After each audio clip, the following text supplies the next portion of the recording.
Hey everybody, we are on day 4 of our Proverbs study. We are in chapter 4 today, and this one is about the command to obtain wisdom. All right, let's start with verses 1 through 5. It says, "Hear ye children, the instruction of a father, and attend," which means to pay attention to know understanding. "For I give you good doctrine. Forsake ye not my law.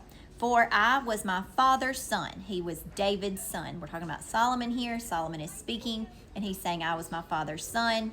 David was his father. "Tender and only beloved in the sight of my mother.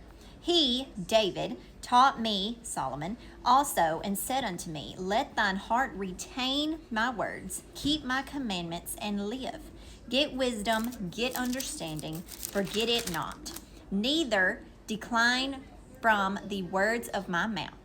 So verse 5 was talked about understanding, and I want to give you a definition of understanding. It means actively seeking spiritual discernments, mature comprehensions, and logical interpretations. Let's keep going with verse 6. "Forsake her," wisdom, "not, and she shall preserve thee. Love her, and she shall keep thee. Wisdom is the principal thing.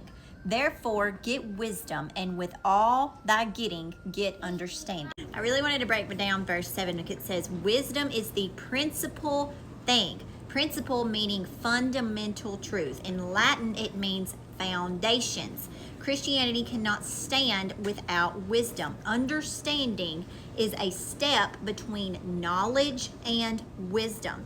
You can gain wisdom by understanding knowledge and applying it to decision making. Understanding is a gift from God, and wisdom is the ability to apply God's truth to life. So I want to say this one more time. Understanding is a step between knowledge, which is knowing to do good, and wisdom. Wisdom is the ability to apply it to your life. Verse 8, "Exalt her," wisdom, "and she shall promote thee. She shall bring thee to honor when thou dost embrace her. She shall give to thine head an ornament of grace. A crown of glory shall she deliver to thee. Hear, O my son or daughter, and receive my saying." And again it says, "And the years of thy life shall be many."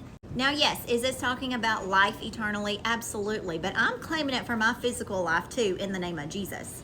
Verse 11, "I have taught thee in the way of wisdom. I have led thee in right paths. When thou goest, thy steps shall not be straitened, and when thou runnest, thou shalt not stumble. Take fast hold of instructions. Let her not go," let wisdom not go. "Keep her, for she is thy life." Verse 14, "Enter not into the path of the wicked, and go not in the way of evil men. Avoid it, pass not by it, turn from it, and pass away. For they sleep not, except they have done mischief." They're basically saying they don't sleep until they've done mischief. "And their sleep is taken away unless they cause someone to fall."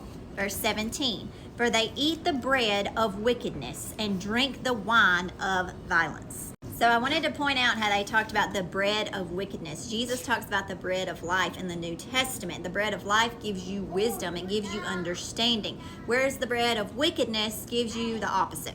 "But the path of the just is as the shining light that shineth more and more unto the perfect day.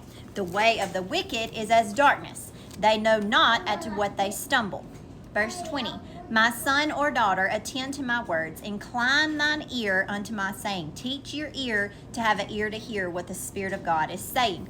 Let them not depart from thine eyes. Keep them in the midst of thine heart." Remember, we talked about heart representing who you are, your soul, your mind, your will, emotions.